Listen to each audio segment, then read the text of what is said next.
A paz do Senhor, povo lindo de Deus, para você que é novo por aqui, sou a diaconisa Tânia Anjo, bem-vinda ao Resumo EBD. E já vou pedir para você, se você ainda não é inscrito, se inscreva nesse canal, curta, comente, ative as notificações, que é muito importante para que você não perca nenhum vídeo lançado aqui nesse canal. E se você compartilhar com pelo menos uma pessoa, você estará ajudando esse canal a levar o ensino da Palavra de Deus, ok? Então vamos lá. Estamos estudando o terceiro trimestre das lições bíblicas da editora CPAD da classe dos jovens, que tem o tema Vigilância, Justiça e o Culto a Deus, um chamado para a igreja dos escritos dos profetas menores. O comentarista da lição é o pastor Israel Trota. Ele serve ao Senhor na Assembleia de Deus em Bom Sucesso, aqui no Rio de Janeiro. Ele é mestre em teologia sistemática pastoral pela PUC do Rio de Janeiro. Também é capelão da Marinha do Brasil. A lição de hoje é a lição 4. Amós, adoração com justiça. O texto do dia nos diz assim: Vós que dilatais o dia mau e vós chegais ao lugar de violência, que cantais ao som do alaúde e inventais para vós instrumentos músicos como Davi. Amós capítulo 6, versículo 3 e 5. A síntese da lição diz assim: a profecia de Amós nos ensina que justiça e retidão são elementos fundamentais para a adoração. Os objetivos da lição é expor os principais conteúdos apresentados na profecia de Amós, compreender quem foi o profeta Amós, sua origem, trabalho e estilo profético, defender que a prática da justiça é um elemento insubstituível para a verdadeira adoração. O texto bíblico, o texto base da lição é Amós, capítulo 5, versículo do 21 ao 23. A introdução na revista diz assim: o livro de Amós é surpreendentemente atual. Sua profecia condena a idolatria e denuncia as injustiças sociais que às vezes são normatizadas pelo status quo.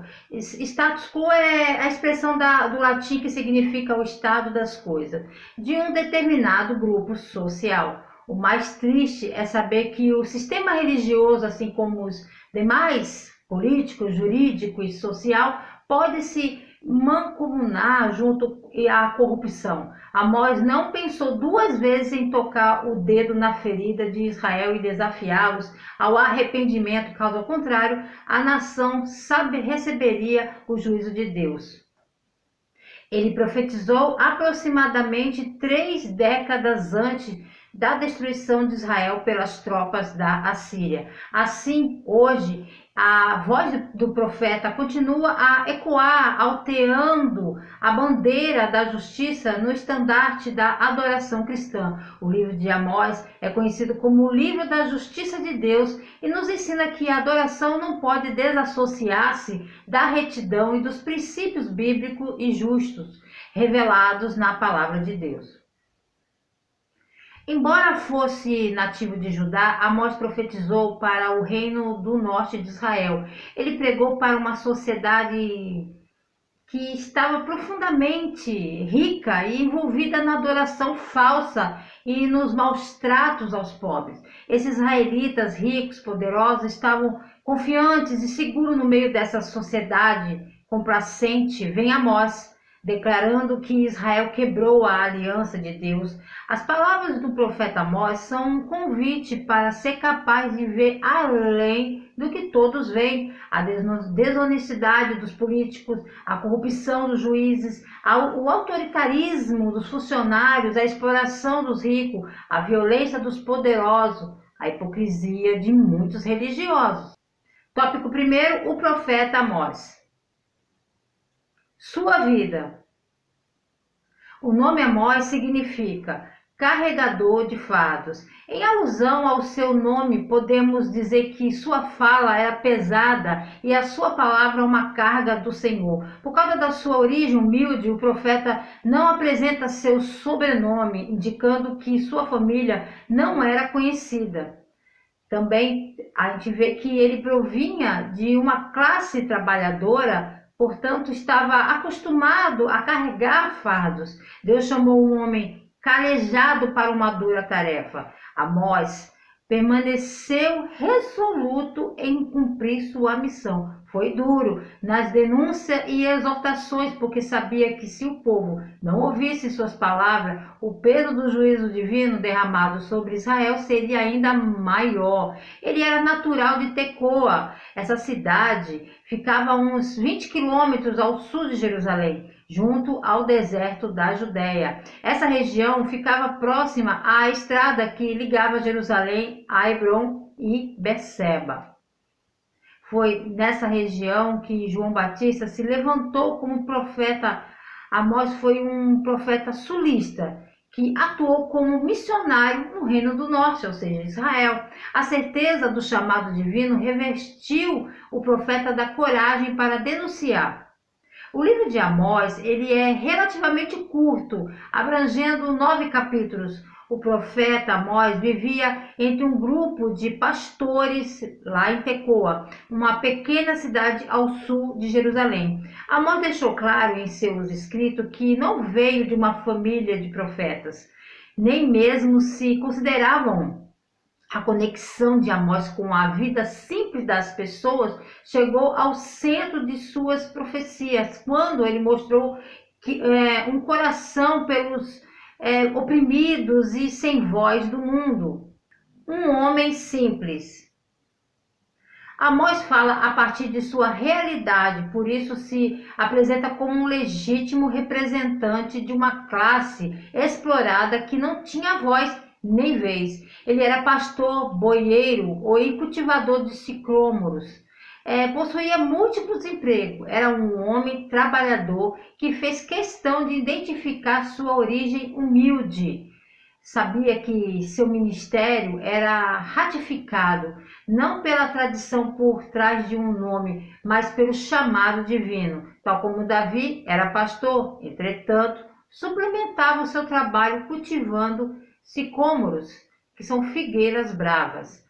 Durante os meses de verão, os pastores mudavam o rebanho para lugares mais baixos e pegavam serviços paralelos como boieiro ou cultivador de sicômoros, para terem o direito de pastar com seus gados naquelas regiões.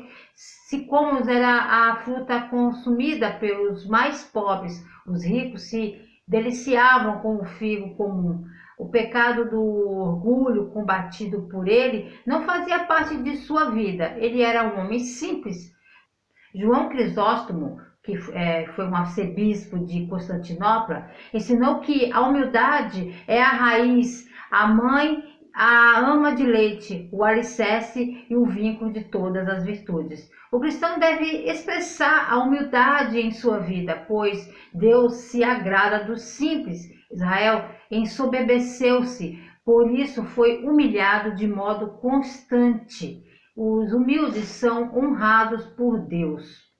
Uma curiosidade, tá? Significado de boieiro, talvez você já saiba que é guardador ou tangedor de bois, um boiadeiro. O sicômoro era uma espécie de figo originário do Egito e chifre. O cultivo dessa espécie na época era de furar, arranhar, cortar com algum instrumento pontiagudo para poderem crescer e amadurecer de modo que sirva para o consumo, para que absorvam a água e tornem suculentos.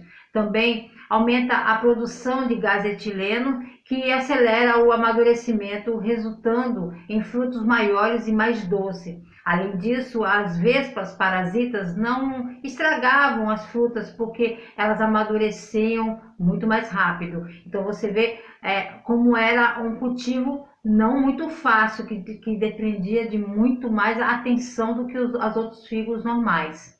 Com o povo de Israel no norte desfrutando de um tempo de sucesso quase sem paralelo, Deus decidiu chamar um pastor e fazendeiro silencioso para viajar de sua casa no sul e levar uma mensagem de julgamento aos israelitas. O povo no norte usou o status de Amós como estrangeiro como desculpa para ignorar sua mensagem de julgamento por uma multiplicidade de pecados. No entanto, enquanto suas vidas externas brilhavam com raios do sucesso, suas vidas internas afundaram em um poço de decadência moral. Em vez de buscar oportunidades de fazer justiça, amar e misericórdia e andar humildemente, eles abraçaram a sua arrogância, idolatria e justiça própria e materialismo. Amós comunicou o absoluto desdém de Deus pela vida hipócrita de seu povo. Um homem preparado. Como pastor, ele passava muito tempo sozinho meditando e observando a natureza. As ilustrações utilizadas em suas profecias foram extraídas da vida diária, indicando a originalidade de seus pensamentos. Era leigo no sentido que não havia recebido formação em um estabelecimento oficial, visto que não tinha estudado nas escolas de profeta. No entanto, não era um homem ignorante, embora não tivesse passado por uma educação profética formal. Ele demonstrou muito conhecimento. Assim como Moisés e Davi, o tempo com o gado lhe proporcionou uma cultura mental destinada à reflexão. Amós demonstrou um grande conhecimento da lei de Moisés. Não devemos desprezar as pessoas que não tiveram a oportunidade de passar por um sistema de formação oficial, pois aprendemos com Amós que todos podem ser usados por Deus independente da classe social ou do currículo formativo. Deus procura corações piedosos e não somente mentes brilhantes, pois seu Espírito capacita aqueles que são chamados. Então um dia ele estava cuidando calmamente do gado fora da aldeia, teve uma visão, viu uma praga de gafanhotos invadindo o país, devorando tudo em seu caminho e deixando os campos arrasados. Amós estava assustado, pois sabia que era o anúncio divino e que uma grande fome atingiria o país e causaria morte em seus habitantes. Então ele gritou em desespero. Vamos lá? Acompanhe comigo Amós capítulo 7, versículo do 1 ao 3, que diz assim: Foi isto que o Senhor, o soberano, me mostrou. Ele estava preparando os enxames de gafanhoto depois da colheita do rei, justo quando brotava a segunda safra. Depois que eles devoraram todas as plantas do campo, eu clamei: Senhor, soberano, perdoa. Como Jacó poderá sobreviver? Ele é tão pequeno. Então o Senhor arrependeu-se e declarou: Isso não acontecerá. Na história de Israel, houve apenas um profeta, segundo a Bíblia, que conseguiu fazer Deus voltar atrás de seus castigos que havia planejado. Graças à sua intervenção, Deus recuou 2 vezes e reverteu sua decisão de destruir os israelitas.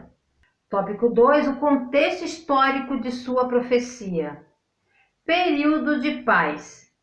Amós desenvolveu seu ministério na época em que Jeroboão II reinava em Israel e Uzias em Judá. Foi um período de grande prosperidade para ambos os reinos. De acordo com o Antigo Testamento, ele foi contemporâneo de Oséias, Jonas, Isaías e Miqueias. O clima do governo entre Jeroboão II e Uzias era amistoso. As nações que poderiam perturbar Israel tinham sido dominadas. A luta contra a Síria terminou com a vitória de Israel. O rei tinha estabelecido os termos de Israel. Os reinos do norte e sul expandiam seus territórios de tal modo que conseguiram recuperar quase todo o território do Império Davídico e Salomônico. Esse período ficou conhecido como a Idade de Ouro para ambos os reinos. A ideia de um juízo divino parecia não se adequar às circunstâncias daquela época. As ameaças assírias de Tiglat-Pileser III se manifestariam apenas algum tempo depois. A paz experimentada pelos israelitas lhe trouxe uma sensação enganosa de segurança.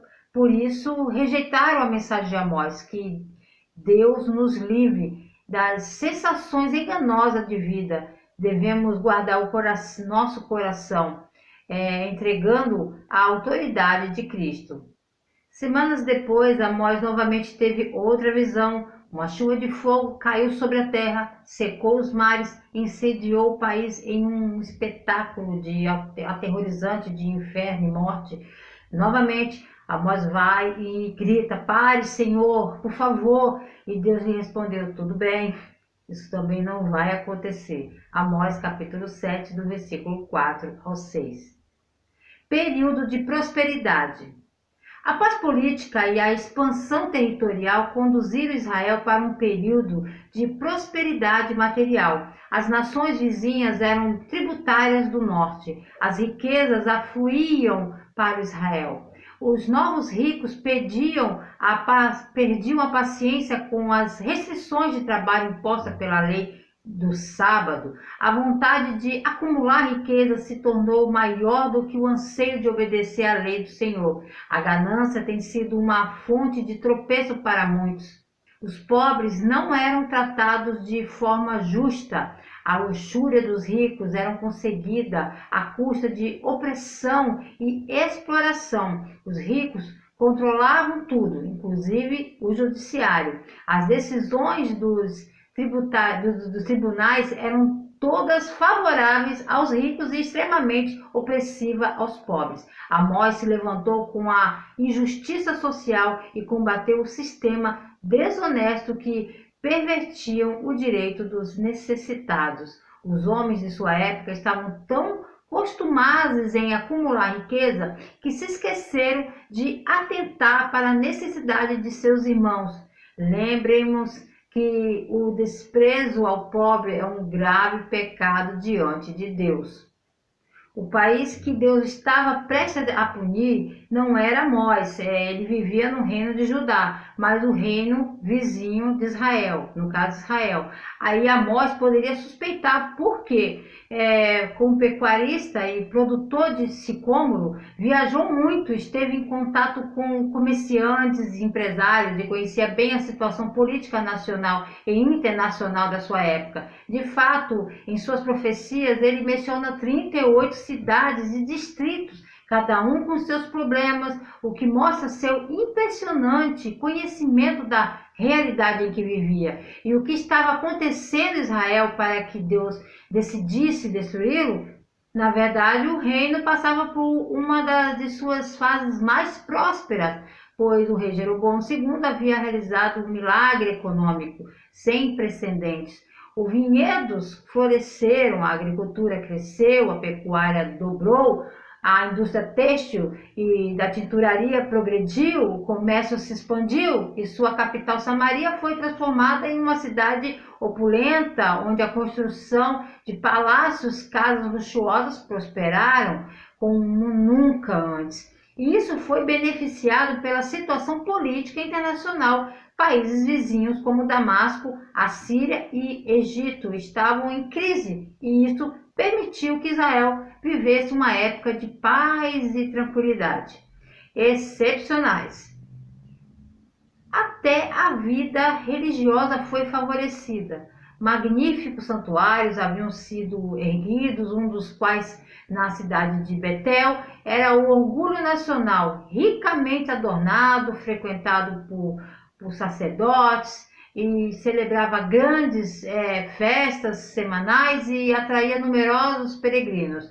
Amós estava farto, enquanto a maioria dos profetas intercalou redenção e restauração em suas profecias contra Israel e Judá. Amós dedicou apenas os 5 versículos finais de sua profecia para esse consolo. Antes disso, a palavra de Deus por meio de Amós era dirigida contra o povo privilegiado de Israel, um povo que não amava o próximo, que se aproveitava dos outros, que apenas cuidava dos seus próprios interesses.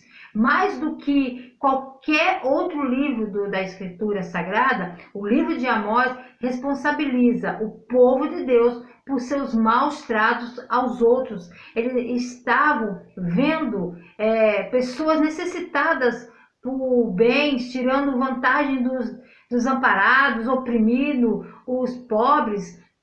E os homens estavam usando as mulheres imoralmente, embriagados de seu próprio sucesso econômico e com a intenção de fortalecer sua posição financeira, as pessoas perderam o conceito de cuidar umas das outras.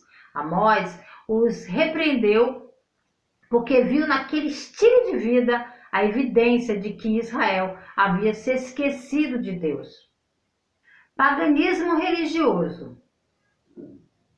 A força material de Israel contrastava com sua fraqueza moral. O sumo sacerdote Amazias, por exemplo, era de classe leiga e não provinha da descendência sacerdotal que seria dos levitas. Tal questão era um grande ultraje e fé verdadeira em Israel. Quando Amós profetizou que Israel se achava fora do prumo por causa dos pecados de idolatria e materialismo introduzidos pela casa de Jeroboão, Amazias demonstrou que era um sacerdote comprado, defendendo os interesses do rei ao tentar proibi-lo de continuar profetizando. As leis divinas estavam sendo burladas, a religião tinha se corrompido. Jeroboão II incentivou a prática dos cultos à fertilidade por meio de um sistema de adoração ao bezerro de ouro. A adoração a Jeová permanecia concomitante ao paganismo. Centros pagãos foram construídos nas principais cidades do norte: Gilgal, Betel, Dan e Samaria. Alguém precisava combater esses pecados e por esse motivo Deus levantou o corajoso Amós. Veja só, uma noite Amós foi invadido por uma terceira visão. Ao contrário dos anteriores, esse não mostrava uma catástrofe, mas um homem com um fio de prumo de pedreiro na mão, que verificava se a parede era reta ou inclinada. A voz de Deus perguntou-lhe: "O que você vê, Amós?" Ele respondeu: "Um fio de prumo de pedreiro, Senhor." Deus lhe disse: "O quê? Com este fio de prumo de pedreiro vou medir se a conduta do meu povo Israel é correta. Não perdoarei uma vez mais." Amós entendeu o significado da visão. O muro, isto é, o povo de Israel, estava torto e o colapso era inevitável.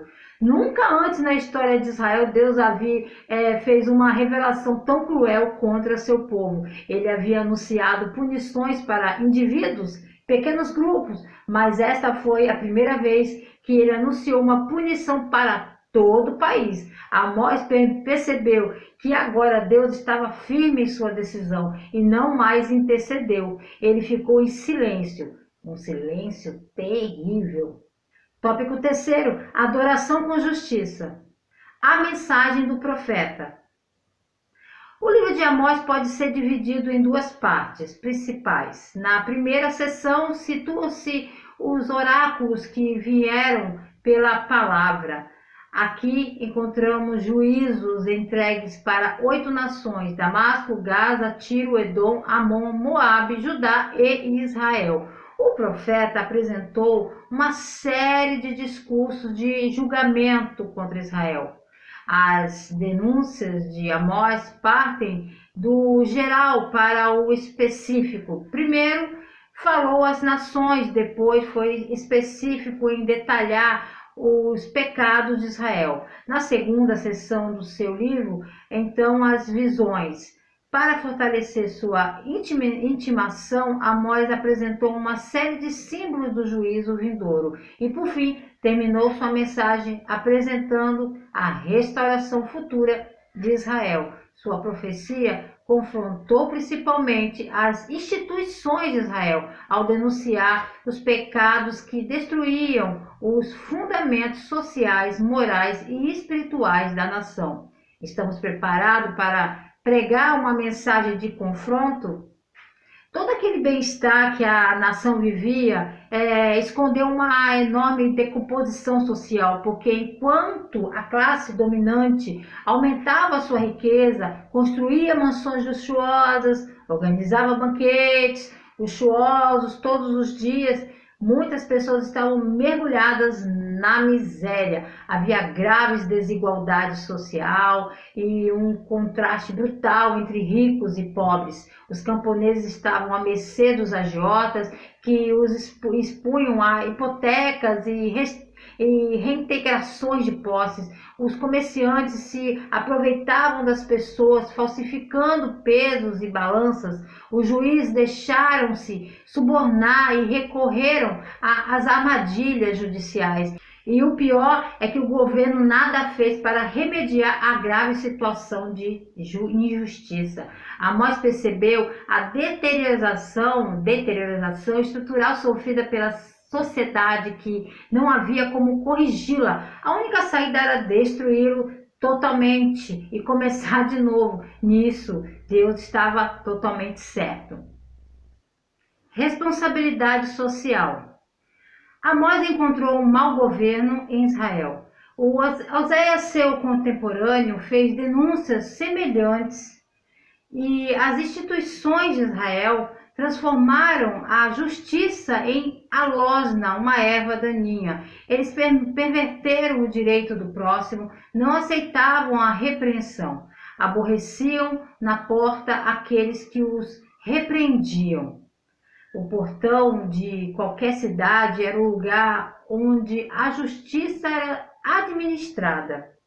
Durante várias semanas, o profeta Amós continuou com suas queixas para o desconforto de toda a cidade de Samaria.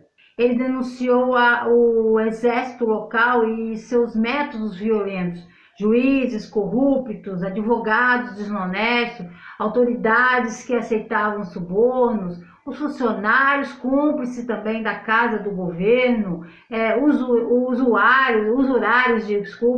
os ricos com sua vida pródiga e superficial, as falsas testemunhas, os poderosos que se aproveitavam dos fracos, os mercadores inescrupulosos, os vendedores imorais, as meninas vaidosas que só se preocupavam com o corpo. Ele não deixou ninguém de escapar das acusações. Adoração com justiça. Conforme vimos, apesar dos múltiplos pecados e das injustiças sociais, a adoração nos espaços supostamente sagrados continuava de forma natural. Os ricos injustos gostavam de frequentar os santuários e exibirem seus sacrifícios, sonegando a Deus a verdadeira adoração. O sacrifício desprovido de justiça representava uma transgressão ao Senhor. Os cultos foram embelezados com a contratação de levitas. Muitos músicos profissionais que não descendiam da linhagem de Levi foram contratados para tocar nesses templos. A música oferecida para as pessoas era excelente, enquanto a adoração sincera a Deus era precária. O espetáculo em volta do culto maquiava a superficialidade da adoração. Amós declarou que a adoração era como um estrépito, um barulho ensurdecedor diante dos ouvidos do Senhor. Deus não estava aceitando aquela adoração sincrética, espetaculosa, teatral e desprovida de justiça. Os cânticos cultuais perdem o valor quando não há arrependimento sincero. A adoração cristã não é apenas um item de liturgia, mas uma prática de vida, uma resposta obediente à palavra de Deus. Mais do que adorar a Deus somente com os lábios, adoramos ao Senhor com nossas vidas. Amós chegou à cidade em um dia de festa, quando o templo estava cheio de peregrinos que, entre cantos e música, apresentavam suas ofertas e esmolas diante de Deus. Então Amós parou diante do imenso portal da entrada e, com voz forte, começou a pregar. Acompanhe comigo Amós capítulo 5, versículo 21 ao 24. Eu odeio e desprezo as suas festas religiosas, não suporto as suas assembleias solenes. Mesmo que vocês me tragam holocaustos e oferta de cereal, isso não me agradará. Mesmo que me tragam as melhores ofertas de comunhão, não darei menor atenção a elas. Afaste de mim o som das suas canções e a música de suas liras. Em vez disso, corra a retidão como um rio, a justiça como um ribeiro perene. Olha só o que Deus falou aqui nesse versículo. Então ele fala que para afastar dele os intérpretes de teus cânticos, porque não ouvirei as melodias dos seus instrumentos. Então ele pede para que corra como um ribeiro para fazer a justiça. Ao denunciar a corrupção religiosa, Amós estava atingindo o centro crucial do reino. Ele ousou demais e o inevitável aconteceu. Amazias, o sacerdote-chefe, enviou um emissário ao rei para relatar sobre Amós, dizendo: Amós está conspirando contra você. Então ele saiu para enfrentar o profeta e avisou: sai daqui, vidente, se você quiser ganhar o seu pão profetizando, vá para ajudar. Quer dizer, vai para a sua cidade, né? Mas não aqui. Então porque o santuário do rei, o templo principal do reino, Amós respondeu: portanto, assim diz o Senhor, tua mulher se prostituirá na cidade de teus filhos, e tuas filhas cairão à espada, e a tua terra será repartida a cordel, e tu morrerás na terra imunda, e Israel certamente será levado cativo para fora de sua terra. Amós capítulo 7, versículo 17. Apesar das ameaças do sacerdote, Amós ele continuou a profetizar por mais de algum tempo, alertando os israelitas do que não adiantava ir aos templos para celebrações religiosas se eles não praticassem a justiça, a honestidade e a retidão de vida. Foi então que ele recebeu uma última visão, um terremoto devastador seguido de uma invasão militar. E ele percebeu que não havia mais nada a fazer. O fim estava próximo, então ele deixou o reino de Israel e voltou para sua terra natal, suas terras e seus bois. Sua carreira como profeta havia acabado. Sua profecia termina com apenas um breve vislumbre da restauração e, mesmo assim, é direcionado a Judá ao invés do reino do norte de Israel. Conclusão. A justiça social pregada por Amós aponta para a obediência aos princípios da palavra de Deus. Devemos lembrar de que os fundamentos da verdadeira religião são constituídos pela forma como tratamos o próximo. A adoração sem justiça é uma ofensa a Deus. Uma religião que diz honrar a Deus, mas despreza, explora e oprime o semelhante, é uma fraude. Amós nos ensina que a verdadeira adoração exige comunhão vertical com Deus e horizontal com o próximo. Então, embora sua carreira tenha sido muito curta, apenas alguns meses, ele foi, no entanto, o iniciador do profetismo escrito em Israel. Amós percebeu a perversão que reinava no país. Ele descobriu que as injustiças sociais, as mentiras instituídas, socializadas, a indiferença para com o sofrimento dos outros e a hipocrisia religiosa corroeram os alicerces da sociedade, ameaçando destruir a estrutura cívica. Mas sua maior audácia não foi anunciar tal tragédia, mal anunciá-la quando nada sugeria, quando só se via prosperidade e estabilidade econômica em um reino que passava pelos melhores anos de sua história, porque Amós tinha o dom de ver onde ninguém via, compreender, iluminado por Deus, que as situações aparentemente favoráveis são falaciosas quando se constrói sobre a pobreza de muitos e o martírio de desprezados, que não pode haver religiosidade sem ética e que não há ética sem justiça social. Deus abençoe seu ministério, que possamos sempre olhar para o próximo com a justiça social. Se há algo que Deus despreza, é a falta de amor para com o próximo. Querendo o Senhor, se ele não voltar, estarei de volta aqui a mais um Resumo EBD. A paz do Senhor.